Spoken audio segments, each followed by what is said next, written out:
جو کچھ بھی ہمارے پاس ہے نعمتوں میں سے سبھی قیمتی ہیں، لیکن سب سے زیادہ جو چیز قیمتی ہے، جو نہ خریدی جا سکتی ہے، نہ ادھار لی جا سکتی ہے، نہ کوئی اپنے حصے کی ہمیں دے سکتا ہے، وہ کیا ہے؟ وہ وقت ہے. تو اگر ہم اس وقت کے سال نہیں، مہینے نہیں، ہفتے نہیں، دن نہیں، گھنٹے نہیں، منٹ نہیں، سیکنڈز اور سیکنڈ سے کم کا بھی صحیح استعمال جب تک نہیں سیکھتے تو ہم خسارے سے نہیں بچ سکتے.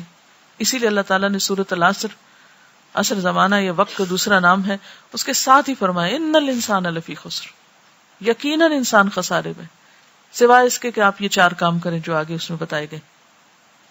تو اب وہ 4 کام تو موٹے موٹے ہیں، ایمان لاؤ، عمل نیک کرو، بھی وہ کون سے نیک عمل، ان کی کوئی ڈیٹیل بھی تو ہوگی. تو اس ڈیٹیل میں کیا ہے کہ آپ اپنے پہلے تو فرائض پورے کریں، اور صرف فرائض کی حد تک اکتفا نہ کریں، بلکہ اس کے ساتھ ساتھ پھر اپنے باقی جو ذمہ داریاں ہیں اور باقی جو بہترین استعمال ہے لمحے لمحے کا.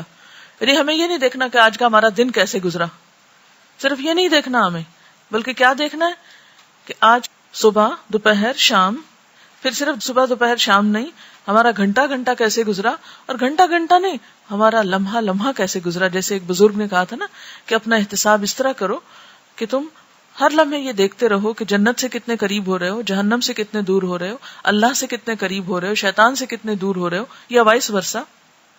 تو ایک مومن تو ہر لمحہ چوکس رہتا ہے اور اپنے تمام لمحات کی حفاظت کرتا ہے. یعنی ہمیں اپنے تمام لمحات کی حفاظت کرنا ہے. اب یہ حفاظت کس طرح ممکن ہے؟ اس میں ایک تو یہ کہ الحمدللہ اللہ کا شکر ہے، ہمیں بہت سے غلط کاموں کا پتہ چلا، ہم نے ان کو اپنی زندگی سے نکال دیا. کچھ عبادات کا، کچھ نیکی کے کاموں کا پتہ چلا، وہ ہم نے اختیار کرنے شروع کر دیے. لیکن ابھی بھی میں دیکھتی ہوں کہ اگر دن ضائع نہیں کرتے ہم تو گھنٹے ضرور ضائع کر دیتے ہیں. اگر گھنٹے ضائع نہیں بھی کرتے ہم الحمدللہ تو منٹس تو ضرور ضائع کرتے ہیں. اور سمیت میرے ہم سب اس کوتاہی کا شکار ہیں.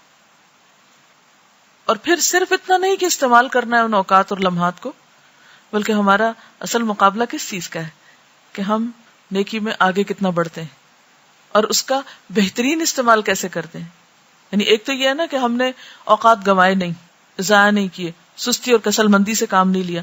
پھر یہ اگلی سٹیج آ گئی، اگلا درجہ آ گیا کہ ہم نے اچھے کام میں لگائے. پھر صرف اتنے پہ نہیں رہنا ہمیں، بلکہ اس سے آگے بڑھ کر یہ سوچنا ہے کہ اس سے بہترین جو موجودہ ہماری انویسٹمنٹ ہے، اس سے بہترین انویسٹمنٹ کیا ہو سکتی.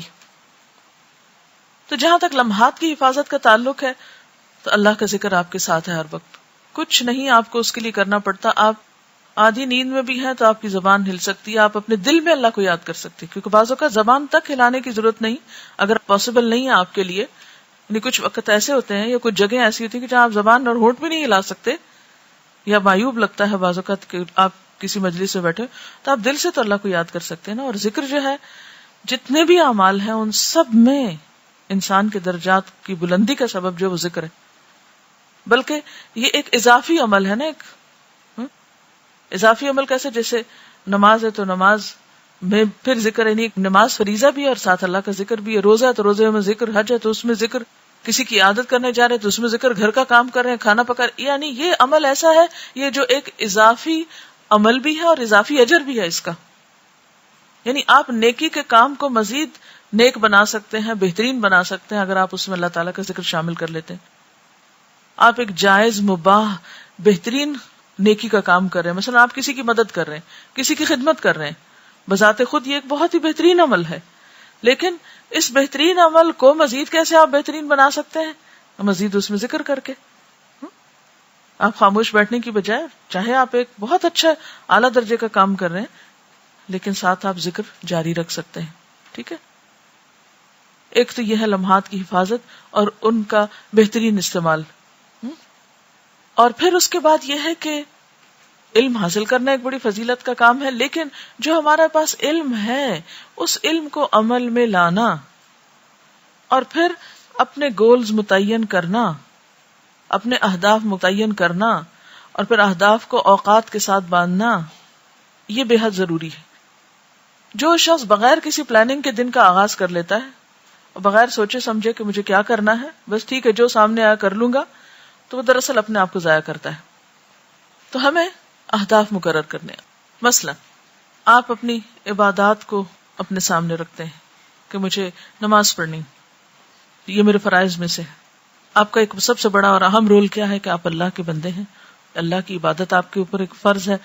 آپ اپنے اوپر اس فرض کی ادائیگی کے لیے ٹارگٹ مقرر کرتے ہیں کہ دن میں اتنی نمازیں فرض ادا کرنی ہے اور اس کے ساتھ ساتھ مجھے اتنے نوافل پڑھنے ہیں مثلا. تو اب یہ جو آپ نے اپنے گول مقرر کیا کہ آج کے دن میں مثلا مجھے اتنے نفل پڑھنے ہیں یا فلاں کام اتنا کرنا ہے، پھر آپ اس کو مزید کیا دیکھیں گے کہ اس میں سب سے بہترین طریقہ کیا ہو سکتا ہے، اس میں سنت کے قریب ترین چیز کون سی ہو سکتی ہے. مثلا میں اللہ کے سامنے نماز کے لیے کھڑی ہوں، میری یہ نماز بہت ہی بہترین، بہت ہی اعلیٰ ترین فوائد کے ساتھ ہو، مثلا اللہ تعالیٰ کے قریب ترین کرنے والی ہو، اس میں کوئی ایسی چیز نہ ہو کہ جو اس کے اجر اور اس کی قدر و قیمت میں کمی کر دے. تو ہمارا ٹارگٹ کیا ہے، یعنی فاستبقوا الخیرات کیا ہو سکتا ہے کہ صرف اتنا نہیں کہ ہم نماز پڑھے تو مطمئن ہو کے بیٹھ جائیں کہ پڑھ رہے ہیں. اب ہم کچھ بنیادی چیزوں پر آتے ہیں جو آپ صلی اللہ علیہ وسلم کی زندگی میں تھی. آپ کا دن کیسے گزرتا تھا، آپ کا مہینہ کیسے گزرتا تھا، آپ کا سال کیسے گزرتا تھا، آپ کے ہفتے کیسے گزرتے تھے، آپ کی ٹائم مینجمنٹ کیا تھی. یعنی ایک وہ انسان کہ جس کے اوپر دنیا بھر کی ذمہ داری ہے، وہ صرف فرائض ہی ادا نہیں کر رہا، نوافل بھی پڑھ رہا ہے. وہ صرف فرض روزے نہیں رکھتا، وہ نوافل کا بھی اہتمام کرتا ہے. وہ صرف قرآن کی تلاوت ہی نہیں کرتا، وہ سارے اذکار کا اہتمام کرتا ہے جو بعد میں لکھے گئے تو پوری پوری کتابیں بن گئی. تو کیسے کیا انہوں نے یہ سب؟ نبی صلی اللہ علیہ وسلم کے جتنے رولز تھے اگر ان سب کی لسٹ بنائے تو آج کی دنیا کے ہر انسان سے بڑی لسٹ ہے. یعنی ایک نبوت کا رول جو ہے نبی ہونے کا، اس میں کامیابی کو دیکھیں. ایک جرنیل ہیں تو، ایک جج ہیں تو، ایک سربراہ مملکت ہیں تو، ایک باپ ہیں تو، ایک شوہر ہیں تو، کس کس رول کی بات کریں گے؟ ہر رول میں سکسیسفل ہیں. اور آج ہمارا حال یہ کہ جب ایک رول ادا کرنے لگتے تو دوسرا لازمی متاثر ہو جاتا ہے. تو جو آپ صلی اللہ علیہ وسلم کی زندگی میں بہت زیادہ چیز نظر آتی ہے وہ اوقات کی پابندی اور تنظیم ہے کاموں کی. اور پھر کل آمنت باللہ ثم استقم، جو کہا وہ کر بھی لیا. ہماری پلاننگ تو بہت بڑی بڑی ہوتی ہے لیکن ہم جو کہتے ہیں، جو عزم کرتے ہیں، وہ کرتے کوئی نہیں ہے. آپ صلی اللہ علیہ وسلم ہر نماز کے بعد جو دعا مانگتے تھے اس میں ہم اور حزن سے پناہ ہے. ہم جن ہموم کے اندر ہیں انہی میں ہی گم رہتے ہیں. بس یہ فکر لگی ہوئی ہے، وہ فکریں ہماری جان ہی نہیں چھوڑتی. اور ہر ایک کو شیطان نے کوئی نہ کوئی فکر لگا رکھی ہے ایسی جو چاہیں تو سر پہ سوار کر لے، مسلط کر لے، اور چاہیں تو ایک طرف رکھ کے اپنا کام کرتے جائے. یہ ہمارے اپنے ہاتھ میں. ہم اور حزن سے پناہ مانگی ہے، پھر اسی طرح عجز اور کسل سے پناہ مانگی ہے، بخل اور غلبۃ الدین و قہر الرجال. یہ جتنے ایشوز آپ نے بتائے ہیں نا سب اس میں آتے ہیں. قہر الرجال کیا ہے؟ لوگوں کا جبر، معاشرے کا پریشر، گھر والوں کا دباؤ، دوستوں کا، انسانوں کا، سارے لوگ آ جاتے ہیں اس میں کہ جن کے پریشر سے آپ اپنے علم کو عمل میں نہیں لا سکتے. گھریلو زندگی ہو یا اجتماعی زندگی، قہر الرجال ہے. مال کی مشکلات ہیں، غلبۃ الدین، وہ فکر کھائے جا رہے ہیں، وہ کسی ایک کنارے لگنے نہیں دیتے. پھر اسی طرح عجز اور کسل. آپ دیکھیں کہ بیسیکلی ہماری جو شخصیت ہے وہ اسٹرانگ نہیں ہے، ہم المؤمن القوی نہیں ہیں.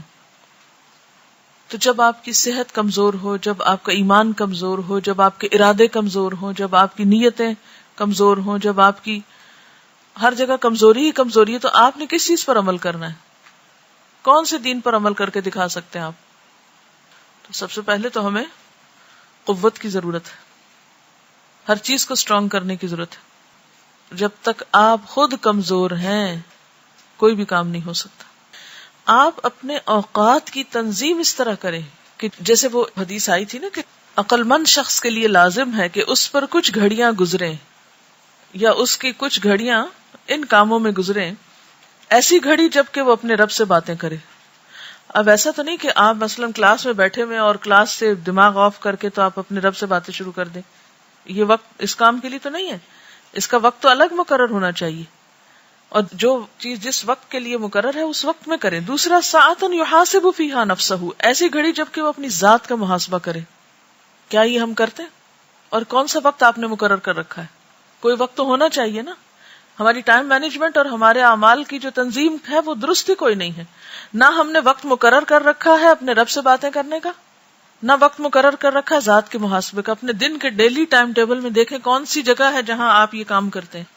ہماری سب سے بڑی مشکل یہ ہے کہ ہم جس کام میں ہوتے ہیں اس میں نہیں ہوتے مینٹلی، اور نہ اس کے لیے یکسو ہوتے ہیں. ایک وقت میں دوسری چیز کا فکر اپنے اوپر لادے ہوئے ہوتے ہیں. تباہ ہو گیا وہ شخص جس کا آج اس کے کل سے بہتر نہیں. اور اس سے مراد صرف فرائیڈے اور سیٹرڈے نہیں کہ جس کا سیٹرڈے اس کے فرائیڈے سے بہتر نہیں، بلکہ جس کا حال اس کے ماضی سے بہتر نہیں اور جس کے مستقبل میں ترقی کے کوئی چانسز نہیں، یعنی ایمانی، روحانی، عقلی. ہمیں پتا ہوتا ہے ہمیں کس نے پوچھا، کون پوچھے گا ہم سے؟ ہے کوئی پوچھے ہم سے؟ ابھی دنیا میں تو شاید کوئی نہ پوچھ سکے، لیکن پوچھ تو ہے نا. یہی آڈٹ جو ہے وہ ہمارے لیے سر پہ لٹکتی تلوار ہے کہ ان اوقات کا حساب ہوگا